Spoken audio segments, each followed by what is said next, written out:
ಆಸ್ಪತ್ರೆಯಲ್ಲಿ ಮೊಹಮ್ಮದ್ ಶಮಿ. ಏನಾಯಿತು ಮೊಹಮ್ಮದ್ ಶಮಿ ಅವರಿಗೆ?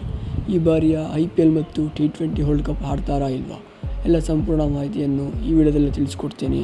ಅದಕ್ಕೆ ಮುನ್ನ ನೀವೇನಾದರೂ ನಮ್ಮ ಯೂಟ್ಯೂಬ್ ಚಾನಲ್ಗೆ ಹೊಸಬರಾಗಿದ್ದರೆ ಸಬ್ಸ್ಕ್ರೈಬ್ ಮಾಡಿ ಮತ್ತು ವಿಡಿಯೋ ಇಷ್ಟ ಆದರೆ ಲೈಕ್ ಮಾಡಿ ಅಂತ ಹೇಳ್ತಾ ವಿಡಿಯೋ ಶುರು ಮಾಡೋಣ ಬನ್ನಿ.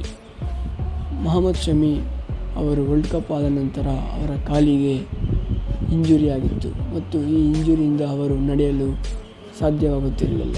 ಆನಂತರ ಮೊಹಮ್ಮದ್ ಶಮಿ ಅವರು UKಯಲ್ಲಿರುವ ಆಸ್ಪತ್ರೆಯಲ್ಲಿ ಅವರು ಸರ್ಜರಿಯನ್ನು ಮಾಡಿಸಿಕೊಂಡಿದ್ದರು. ಈ ಸರ್ಜರಿ ಯಶಸ್ವಿಯಾಗಿದೆ ಎಂದು ಅವರು ಅವರ ಟ್ವಿಟರ್ ಅಕೌಂಟ್ನಲ್ಲಿ ಹಂಚಿಕೊಂಡಿದ್ದಾರೆ.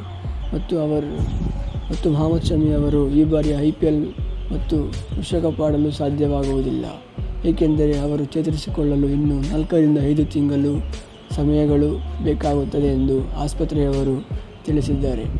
ಆದ್ದರಿಂದ ಮೊಹಮ್ಮದ್ ಶಮಿ ಅವರು ಬೇಗನೆ ಚೇತರಿಸಿಕೊಂಡು ಮೊದಲಿನ ಹಾಗೆ ಬೌಲಿಂಗ್ ಮಾಡಲಿ ಎಂದು ಹೇಳುತ್ತಾ ಈ ವಿಡಿಯೋನ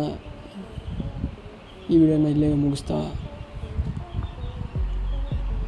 ಮೊದಲಿನ ಹಾಗೆ ಬೌಲಿಂಗ್ ಮಾಡಲು ಎಂದು ಹೇಳುತ್ತಾ, ನೀವೇನಾದರೂ ನಮ್ಮ ಚಾನಲ್ಗೆ ಹೊಸಬರಾಗಿದ್ದರೆ ಸಬ್ಸ್ಕ್ರೈಬ್ ಮಾಡಿ ಮತ್ತು ಲೈಕ್ ಮಾಡಿ.